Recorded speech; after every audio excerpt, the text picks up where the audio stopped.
Welcome to BookPeek, where stories like A Court of Thorns and Roses come alive. Have you ever seen a book series just explode? I mean, go from the fantasy aisle to a full-blown global cultural event. Well, today we're dissecting a true publishing phenomenon, Sarah J. Maas's A Court of Thorns and Roses, or as pretty much the entire internet knows it, ACOTAR. Let's get into it. First up, let's just try to wrap our heads around this scale here. We are talking about over 75 million copies sold worldwide. That number is just staggering. This isn't just a popular series, it's a giant that's up there with the biggest successes in modern publishing, and it's still selling like crazy. And then you have the social media beast behind it. Hashtags connected to ACOTAR have racked up over 14 billion views. Yeah, billion with a B. This is almost entirely thanks to the book talk community on TikTok. It's not just word of mouth anymore. It's a digital wildfire that introduced these books to a whole new generation of readers. Which brings us to the big question we're tackling today. How in the world did a series that's basically a dark, spicy retelling of Beauty and the Beast completely conquer the globe? The answer, you'll see, is this incredible mix of addictive world-building, unforgettable characters, and a fandom that is next-level passionate. So, to really get the hype, you first have to get the world. For anyone who's new to this series, don't worry, we gotcha. Here is a completely spoiler-free guide to the land of Prythian. Just the basics to get you totally up to speed. Alright, so the whole story is set on this continent that's literally split in two. Down in the south, you've got the regular mortal human lands, but to the north, behind a massive magical wall, is Prythian. And Prythian is the home of the Fae, these super powerful, magical, immortal beings who have let's just say, a very complicated and tense relationship with humans. Now, Prythian itself is broken down into 7 different courts, and each one is ruled by a crazy powerful High Lord. You've got the 4 seasonal courts, that's spring, summer, autumn, and winter, and then you've got the 3 solar courts, dawn, day, and night. This whole political setup is basically the chessboard for the entire series. Okay, and here's the most important piece of backstory. Centuries before our story even starts, a brutal war between humans and Fae ended with a treaty. This treaty is what created that wall and divided the land. But, and this is a big but, it didn't create peace. Nope. It basically started a centuries-long Cold War, where humans grow up hearing that Fae are just monsters. And that tension is the spark that lights everything on fire. But look, the world building is just the stage. The real reason millions of people connect so deeply with these books goes way beyond cool maps and politics. We've got to talk about the genre it basically put on the map and the characters who just smash all the old stereotypes. ACOTAR is one of the pillars of a genre that has absolutely taken over, romantasy.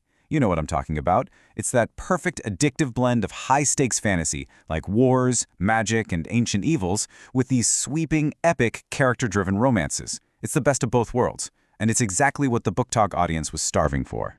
And it's not just fans who are obsessed. Academics are actually studying this stuff now. This quote right here from a study at the University of the Basque Country really nails one of the biggest reasons for the series' success. The main character, Feyre Archeron, isn't just a protagonist. She's a total reimagining of what a hero can even be. And this is where it gets so interesting. You look at the comparison here. On the left, you've got your classic hero, right? Rescues the damsel in distress, blah, blah, blah. But then you have Feyre. She doesn't start as a hero. She starts as a survivor.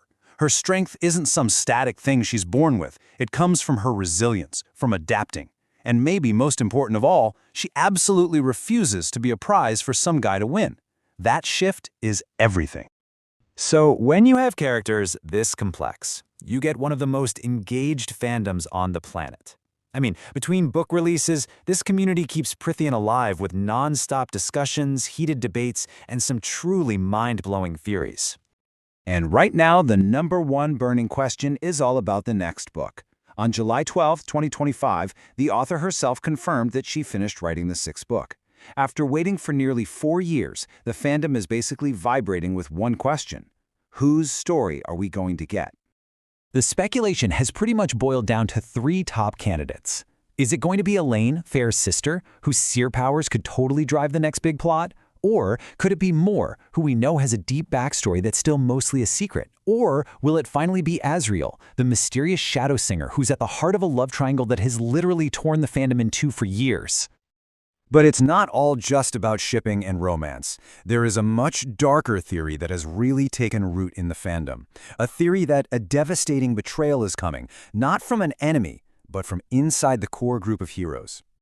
Oh yeah, fans have gone back through the books with a fine-tooth comb, looking for clues. Fingers are pointing at everyone from the secretive Moor to the conflicted Lucian. This whole theory is fueled by these cryptic little lines from past books, like one from a villain who warned, "There are many in the world who would happily see the Night Court fall." Chills. All this incredible fan energy isn't just staying on online forums. It is the engine driving a real-world media empire, one that's seen unbelievable success in publishing and has had one heck of a dramatic ride through Hollywood. And what a roller coaster it has been. The journey to bring ACOTAR to the screen started with so much excitement back in March 2021. Hulu was on board, a huge showrunner was attached, and then things got quiet. After the showrunner left in 2024, the project just kind of stalled out. And then, in February 2025, we got the official word. The show was dead. Not just at Hulu, but it wasn't even being shopped around. Just gone. But here is the craziest part of the story. The TV show completely failing had zero impact on the book's success. In fact, in the exact same year the show was officially canceled, the publisher, Bloomsbury, reported a massive 32% jump in revenue, and they pointed directly to Sarah J. Maas's Romantasy books as a main reason why. It turns out the ACOTAR empire doesn't need Hollywood one bit. So that's where we are now. The TV show is off the table, at least for now. But there's a new book coming, and the fandom is more energized than ever. It all leads to one final question. What is the next chapter for the ACOTAR empire? If anything, it proves that in today's world, a passionate, dedicated fandom can be way more powerful than any Hollywood studio. Every book is a doorway to another world. Come, explore with us. Subscribe to BookPeek.